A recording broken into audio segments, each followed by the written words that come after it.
ମୋ ବାବା ଦେଇଥିଲା ଭାତ ଖାଇ ମାଇଁ ଏଠି କରିଥିଲି ଆମ ସାଥି କହିଲା ଲୋକ ତ ଜାଣିବାକୁ ଚାହିଁଲେ ମୁଁ କେତେ ପ୍ରଶ୍ନ ପଚାରିବି ଏଇ ଦିଟା ଆଳୁ ପକା ଏଇ ଦେଖନ୍ତୁ ଏବେ ଡାଲି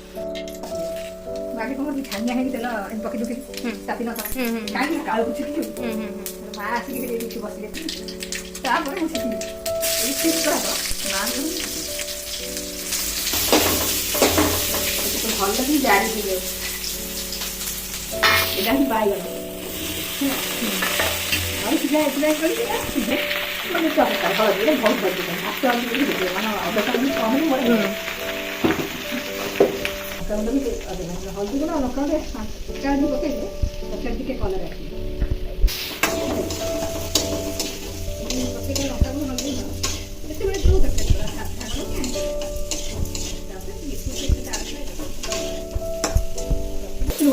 ଲୁଣ ଆମର ଟିକେ ବେଶୀ ଖାଆନ୍ତିନି ହାଇ ବିଚିଗଲା ତ ସେଥିପାଇଁ କମ୍ ଲୁଣ ଆମର ଖାଉ ତମ ପଛରେ ପକେଇ ଖାଉ ଆମର ସବୁ ହାଇପର ଟେନସନ୍ ଲୋକ ଯେତେ କମ୍ ଲୁଣ ହେଲେ ମୂଳରୁ ଲୁଣ ନ ପଡ଼ିଲେ ଆମର ଖୁସି ହେଲା ମୁଁ ମା ଘରେ ଶିଖିଥିଲି ସେଥିରେ ବାଇଗଣ ଟିକେ କଷିଲେ ଟିକେ ବେଶୀ ଟେଷ୍ଟି ହେବ ହେଲା ନିଆଁ କମ୍ ଅଛି ହାତ ପୁରେଇ ଦେଲି ନିଆଁରେ ହାତ ପୁରାନ୍ତିନି ହେଲା କି କମ୍ ଅଛି ବୋଲି ପୁରେଇ ଦେଲି ଦୁଇଟା ଟମାଟୋ ଆଳୁଟା ଟିକେ ବଡ଼ କି ପକେଇଥିଲି ବହୁତ ଦିନ ବୋଲି ସିଝିଛି ନା ମୁଁ କହିପାରିବି ନା ଆଳୁ ଟିକେ ସିଝିବ ତ ଆଳୁ ଆଗରେ ପକେଇ ଦେଉଛି ଛୋଟ ଆଳୁ ଦେଖିଲ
ପଡ଼ିବ ସେମିତି ଖାଇବ ତାକୁ ବି ବାଛିବ ମଣିଷ ଠାରୁ ସେ ଆହୁରି ଅଗ ଖାଇବ ମୂଳ ଖାଇବନି ଖାଇଦେ ଖାଇବ ତୁ ଖାଇସାରେ ଆମେ ସିଆଡ଼େ ଖାଇକି ଆସିଲେ ତୁ କଥା ବୁଝା ଏଇଠି ପବନ ଖାଉତା ଗଛ ମୂଳ ଲାଇଟ୍ ପଳେଇ ନା ଏବେ ସନ୍ଧ୍ୟା ଆସି ସିଝିଗଲାଣି ବେଶୀ ସିଝିଲେ ବି ଭଲ ଲାଗିବନି ନସିକି ବି ଭଲ ଲାଗିବ ତ ଏବେ ସିଝିଗଲା ଏବେ ଗ୍ୟାସ୍ କମ୍ କରିଦେବୁ ହେଲା ଆଉ ରୋଷେଇ କରିସାରିଲା ପରେ ଏମିତି ଟିକେ ପକେଇବ ଯେହେତୁ ଗ୍ୟାସ୍ ଆଉ ଚୁଲିରେ ପକେଇବ ଟିକେ ପକେଇଦେବ ଆଉ ଧୋଇଦେବ ସନ୍ତୁଷ୍ଟ ସରିଲା ତରକାରୀ ଫିନିସ୍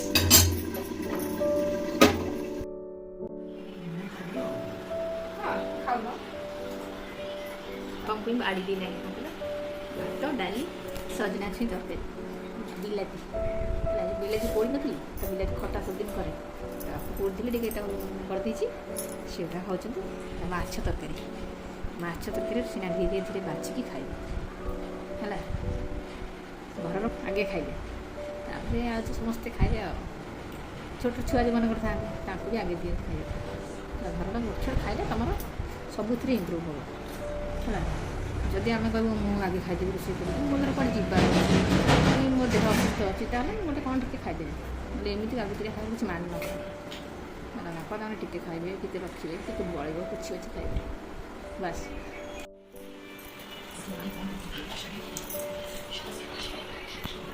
ना ये कौन तुम खाइबा डालमा नहीं ये हूँ कलर आलू भर्ता ये देसी पिज देसी पिज टे मड़ी खाए बढ़िया लगे मुझे काटिक आनी सजना छुई तरकारी आनी ये तो खाई पापड़ कलर आलू भर्ता कर चतुर्मास पिठा खाना आईस हो तुम सब आईस खाइब लेम्बू पिठा भल लगे कली आनी रखी ये हूँ आलू कलरा भर्ता डालमा आउे ये हूँ सजना छुई तरकारी ଏତେ ଜିନିଷ କ'ଣ ଏ ଖାଇଦେବି ମୋର ବଳିବ ସେ ଆଉ ଯାହା ବଳିବ ଆମର ଯେଉଁ କାଳି କୁକୁର ଅଛି ସେଦିନ ଟକିନା ଖାଇଦେବ ଅନେଇକି ବସିଛି ହେଲା ବୁଝିପାରିଲ ଏଇସବୁ ଜିନିଷ ହେଲା ହେଲା ଏବେ ମୁଁ ରହୁଛି ମୁଁ ଟିକେ ଖାଉଛି ମୋତେ ଭୋକ ଲାଗିଲାଣି ତ ମୋର ଭାଇ ନ ଖାଇକି ତୁମେ ସେଠି ବସିଛ ତ ସେ ଟମାଟୋ ତୁମେ ଟକ୍ ଟକ୍ ସେ ଟମାଟୋ ଅନେଇଛି ସେ ତୁମେ ଖାଇଦେବ ମୁଁ ଟମାଟୋ ଖାଇଦେଇଛି ନାଇଁ ମୋତେ କଲରା ମୋତେ ଭଲ ଲାଗେ ସାଧା ଖାଇବି ଏଇ ଚୈତ୍ର ମାସ ଆଇଁଷ ଖାଇଲା ମୁଁ ଏମିତି ଚିହ୍ନି ହେଲା ଏତିକି ରଖୁଛି ମୋର ବାଁ ହାତ ନାହିଁ ଡାହାଣ ହାତ ମୁଁ ଭାଙ୍ଗିପାରେନି ହେଲା ଗୁଆ କିଏ ଯାହାର ଡାହାଣ ହାତରେ ଯାହାର ଭାଙ୍ଗିବା ଅଭ୍ୟାସ ମୋ ବଡ଼ ଭାଙ୍ଗିଛି ସିଏ ବି ଭାଙ୍ଗି ବାଁ ହାତ ମୁଁ ବାଁ ହାତରେ ନା ହାତ ଗୋଟେ ବି ଭାଙ୍ଗିପାରିବି ଅଟୋ ଭାଙ୍ଗିବି ମଙ୍ଗଳ ଭାଙ୍ଗି ଥିବ ତାର କ'ଣ ଭାଙ୍ଗିଲେ ଖାଇବ କ'ଣ ଭାଙ୍ଗିଲେ ଆମର କଡ଼ାକଣା କିଛି ନାହିଁ ସବୁ ସାଧା କିନ୍ତୁ ପାନଟା କାହିଁ ଖାଆନ୍ତି ଜଗନ୍ନାଥ ବି ପାନ ଖାଆନ୍ତି ନା ତାଙ୍କର ହେଉଛି କ'ଣ କହିଲେ ଗଜପତି ପାନ ଆମର ଇଏ ହେଉଛି ଖାଇସାରିଲା ପରେ ତାମ୍ବୁଳ ସେବନ କରିଲେ ତୁମର ସବୁ ଯାହା ଖାଇଥିବ ହଜମ ହେଇଯିବ ଏଇନା ସବୁ କ'ଣ ବିଭିନ୍ନ ପ୍ରକାର ସବୁ ଖାଇସାରିଲା ପରେ ସବୁ ପାଟିରେ ପକାଇ ଦେଉଛି ଡାଇଜେଷ୍ଟ ଫାଇଜେଷ୍ଟ କ'ଣ ତା ନା ମୁଁ କହିପାରିବି କେତେ ପ୍ରକାର ସବୁ ବାହାରିଲାଣି ସବୁ ବୁଝିଲ କିନ୍ତୁ ପାନ ଖାଇବା ଯାହାର ଅଭ୍ୟାସ ନାହିଁ ସେ ଅଲଗା ଯେଉଁମାନେ ଅଭ୍ୟାସ ମାନେ ଲୋକମାନେ ଯେମିତି ଖାଇବେ ଖାଇଲେ ତାଙ୍କର ଚକିଲା ହଜମ ହେଇଯିବ ହେଲା ଏଇ ଏତିକି ଗୁଆ ଭାବୁଛି ପାନ କେହି ଖଣ୍ଡ ଭାଙ୍ଗି ଦେଇକି ରଖିଦେଇକି ଗୋଟେ ଯିବି ସିଆଡ଼େ ବାସନ ଫାସନ ସବୁ ପକେଇକି ପକେଇ ଦେଇକି ଆସିଛି ତ ବାଜିବି ତାକୁ ଖାଇବା ଭିତରେ ମୁଁ ପାନ ଭାଙ୍ଗିଥିଲି ଆଜି କ'ଣ ସିଆଡ଼େ କାମରେ ରହିଲେ ଆଉ